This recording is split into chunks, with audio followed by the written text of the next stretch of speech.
Saudara yang diberkati oleh Tuhan, jangan kita hanya memperkatakan firman Tuhan. Kita jangan hanya tahu tentang firman Tuhan. Kita jangan hanya tahu kedahsyatan Tuhan itu.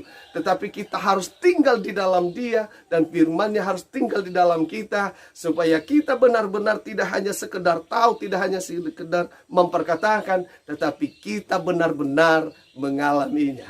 Dalam kondisi apapun saudara saat ini, dalam kondisi sangat memperhatikan, saudara harus percaya bahwa Tuhan sanggup memulihkan keadaan saudara. Kalau orang mati saja, Tuhan sanggup bangkitkan, Tuhan sanggup hidupkan kembali. Maka semua perkara-perkara yang sedang saudara alami saat ini adalah perkara yang paling kecil bagi Tuhan. Tuhan sanggup melakukannya buat saudara. Asalkan saudara, Tuhan mau tinggal di dalam Dia dan firman-Nya tinggal di dalam saudara. Sebab itulah yang melakukan perkara-perkara besar itu. Haleluya. Haleluya. Salam saudaraku yang diberkati oleh Tuhan. Selamat pagi. Selamat menikmati berkat-berkat Tuhan di pagi hari Minggu yang indah ini. Yang Tuhan telah sediakan buat saudara dan saya hari ini. Ya, selamat menikmati kebaikan Tuhan sepanjang hari ini nanti. Dan juga selamat beribadah buat saudara-saudara semua. Biarlah saudara dimanapun berada hari ini, dimanapun saudara beribadah hari ini, terus dipenuhi hadirat Tuhan dan mengalami perjumpaan dengan Tuhan di dalam setiap ibadah saudara. Haleluya. Pagi hari ini kita mau berbagi renungan firman Tuhan lagi dalam renungan singkat ya. Saya akan berbagi renungan buat kita di mana di setiap ayat firman Tuhan yang kita selalu perkatakan setiap hari, itu yang saya suka bagikan kepada kita saudara-saudaraku yang diberkati oleh Tuhan. Kenapa saudara? Supaya dari firman Tuhan yang kita tahu, jangan kita hanya sekedar tahu ya.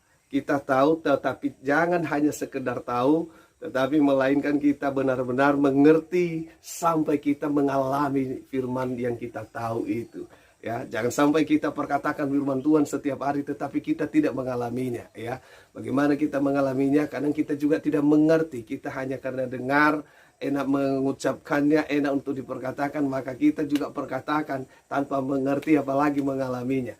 Dan saudara yang diberkati oleh Tuhan, pagi hari ini saya percaya bahwa setiap kita yang mendengarkan, menonton video ini, yang mendengarkan renungan ini, pasti akan semakin giat di dalam memperkatakan firman Tuhan siang dan malam. Haleluya. Kita hari ini mau merenungkan firman Tuhan yang sering kita perkatakan setiap hari, yaitu sebab bagi Allah tidak ada yang mustahil ya. Kita sering katakan ya. Saya percaya saudara dan saya adalah salah satu orang yang pasti dalam setiap hari itu kita akan mengucapkan kata tidak ada yang mustahil bagi Tuhan. Bagi Allah tidak ada yang mustahil. Bagi Tuhan tidak ada yang mustahil. Haleluya. Kita memang juga percaya ya bahwa Tuhan kita itu Tuhan yang luar biasa. Allah kita itu Allah yang dahsyat, yang sanggup melakukan segala perkara ya, yang sanggup melakukan apapun, dimanapun dan kapanpun dan dalam kondisi apapun. Karena Tuhan kita itu adalah Tuhan yang ajaib ya. Tuhan yang melakukan mujizat-mujizat yang di luar jangkauan pemikiran manusia. Haleluya. Di mana tertulis itu saudara yang diberkati oleh Tuhan, itu di Lukas pasal 1 ayat yang ke-37. Ya. Lukas pasal 1 ayat yang ke-37 dia berkata di sana, sebab bagi Allah tidak ada yang mustahil.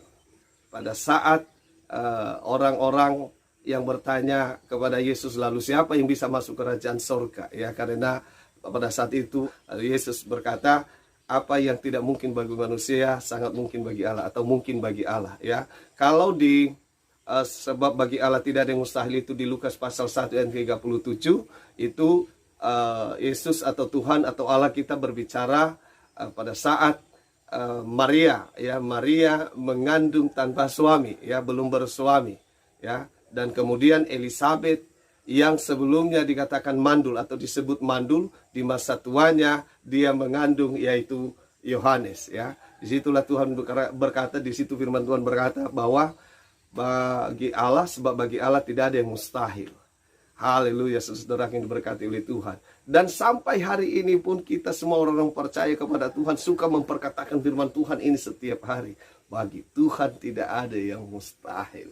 Nah, saudaraku yang diberkati oleh Tuhan, yang perlu kita harus mengerti pada hari ini adalah, apakah karena bagi Tuhan tidak ada yang mustahil, atau dalam kata lain Tuhan sanggup melakukan perkara-perkara apapun?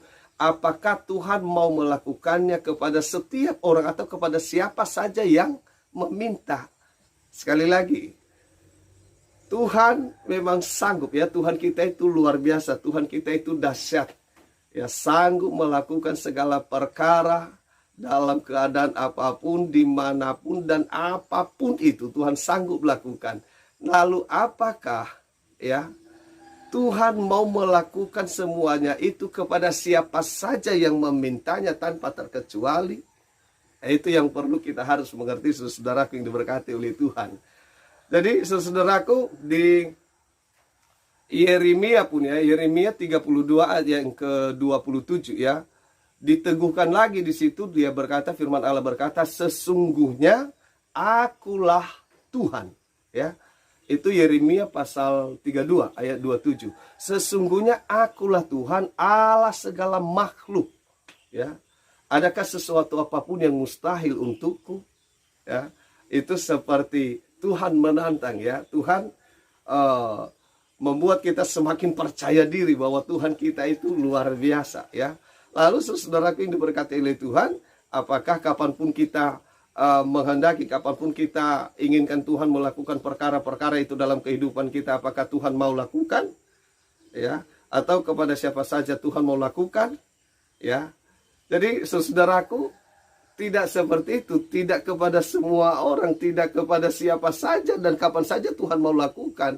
Ya memang Tuhan itu dahsyat, Tuhan itu luar biasa, sanggup melakukan perkara kapanpun, dimanapun, dan apapun itu. Tetapi tidak berarti kapan saja kita minta, atau kepada siapa saja yang minta Tuhan mau lakukan. Tidak seperti itu, saudara yang diberkati Tuhan. Ada syaratnya, ada kriterianya di mana Tuhan melakukan hal-hal yang dahsyat itu. Ya, yang pertama, saudara yang diberkati oleh Tuhan, kalau kita sering berkata, kalau firman Allah berkata bahwa sebab bagi Allah tidak ada yang mustahil, maka ada juga firman Tuhan atau Yesus sendiri yang berkata, tidak ada yang mustahil bagi orang percaya. Jadi Tuhan mau melakukan perkara-perkara besar itu, perkara-perkara dahsyat itu kepada orang-orang percaya. Saudara harus tahu itu, kita harus mengerti itu, saudara yang diberkati oleh Tuhan. Ya, kita setiap hari sering mendengar perkataan ini. Banyak orang yang terus memperkatakan firman Tuhan ini. Lihat orang-orang yang jauh dari Tuhan pun, orang-orang yang kerjanya pun main judi, minum minuman keras, mabuk-mabukan, orang yang tidak pernah menghiraukan Tuhan, mereka juga ikut berkata, tidak ada yang mustahil bagi Tuhan. Ya, tetapi untuk mengalami apa yang mereka perkatakan itu nol. Ya, karena iman mereka, kepercayaan mereka ya nol. Ya, jadi saudaraku yang diberkati oleh Tuhan, tidak berarti di mana kita berkatakan itu akan terus terjadi dalam hidup kita. Tidak seperti itu. Kita harus punya kepercayaan penuh di dalam Tuhan. Yang kedua, saudaraku yang diberkati oleh Tuhan, apakah cukup sampai di situ? Cukup kita percaya? Tidak juga. Karena iblis juga percaya kepada Tuhan, dan semua orang percaya bahwa Yesus itu adalah Tuhan, kecuali beberapa saudara kita yang non Kristen ya. Yang intinya semua orang Kristen adalah percaya bahwa Yesus itu adalah Tuhan, percaya kepada firman, percaya kepada semua apa yang dikatakan firman itu. Tetapi kenapa tidak mengalami firman itu sendiri? Kenapa tidak mengalami apa yang dijanjikan dalam setiap firman itu, saudara yang diberkati oleh Tuhan ya? Berarti bukan hanya sekedar percaya tidak cukup, saudaraku yang diberkati oleh Tuhan ya. Yang kedua itu, syarat yang kedua itu, saudara yang diberkati oleh Tuhan, itu di Yohanes ya, Yohanes 15 ayatnya yang ke-7. Yohanes 15 ayatnya yang ke-7 ini pun sudah menjadi ayat hafalan buat kita orang-orang percaya kepada Tuhan. Terlebih orang-orang yang suka buka Alkitab, baca Alkitab ya. Orang-orang yang suka rajin beribadah, pasti ini sudah menjadi ayat hafalan ya. Dia berkata di sana, jikalau kamu tinggal di dalam aku dan firmanku tinggal di dalam kamu, maka minta apa saja ya Tuhan kamu pasti menerimanya ya. Mintalah kepada Tuhan. Kita mau minta apapun kepada Tuhan, Tuhan mau berikan kepada kita, kita akan menerimanya, saudara yang diberkati oleh Tuhan. Walaupun pada faktanya tidak seperti itu. Kenapa saudara yang diberkati oleh Tuhan? Mungkin persyaratan untuk menerima itu, saudaraku, masih belum sepenuhnya kita lakukan. Ya, jadi ini kalau kita mau apa yang kita perkatakan itu bahwa bagi Tuhan tidak ada yang mustahil. Tuhan mau melakukan segala sesuatu. Tuhan mau melakukan dalam hidupku apapun itu, bahkan sesuatu yang sangat mustahil bagi manusia, Tuhan pasti bisa lakukan dalam kehidupan saya, ya, dalam kehidupan saudara. Ya, syaratnya adalah kita harus tinggal di dalam Tuhan dan firman-Nya harus tinggal di dalam kita. Karena sesungguhnya saudaraku yang diberkati oleh Tuhan, ketika kita tinggal di dalam Tuhan itu, maka di situ ada mujizat Tuhan, di situ ada kuasa Tuhan. Di situ hal-hal yang luar biasa itu terjadi, ya. Di situ hal-hal yang tidak bisa dijangkau oleh pikiran manusia itu. Kenapa saudaraku yang diberkati oleh Tuhan, kita ada dalam lingkup kuasa yang luar biasa itu, ya. Dan firman-Nya harus ada di dalam kita. Karena firman-Nya itulah yang sangat berkuasa itu. Ketika ada firman di dalam kita, firman itulah yang berkuasa itu, yang melakukan segala perkara-perkara yang dahsyat, yang luar biasa. Saudara yang diberkati oleh Tuhan. Kalau kita hanya memperkatakan bahwa Tuhan itu ajaib, Tuhan itu luar biasa, tidak ada yang mustahil bagi Tuhan, tetapi kita jauh daripada Tuhan, bagaimana kita bisa mengalami perkara-perkara yang dahsyat itu? Bagaimana kita bisa mengalami kuasa Tuhan itu? Ya, jadi saudara-saudaraku yang diberkati oleh Tuhan, jangan hanya tahu tentang firman Tuhan, kita jangan hanya tahu tentang kedahsyatan Tuhan itu, tetapi kita harus mengalaminya. Bagaimana saudara yang diberkati oleh Tuhan kita bisa mengalaminya? Kita harus tinggal di dalam firman-Nya, kita harus tinggal di dalam Tuhan dan firman-Nya tinggal di dalam kita, saudara yang diberkati oleh Tuhan. Ya, jadi hari ini saya mau katakan kepada kita, ya, jangan hanya kita bisa memperkatakan firman Tuhan. Ya, sekali lagi saudara yang diberkati oleh Tuhan, jangan kita hanya memperkatakan firman Tuhan. Kita jangan hanya tahu tentang firman Tuhan. Kita jangan hanya tahu kedahsyatan Tuhan itu. Tetapi kita harus tinggal di dalam Dia. Dan firman-Nya harus tinggal di dalam kita. Supaya kita benar-benar tidak hanya sekedar tahu, tidak hanya sekedar memperkatakan, tetapi kita benar-benar mengalaminya. Apapun keadaan saudara dan saya hari ini, dalam kondisi apapun kita hari ini, jangan lihat keadaan kita, lihat Tuhan yang sanggup mengubah keadaan. Lihat Tuhan yang sanggup mengubah segala situasi.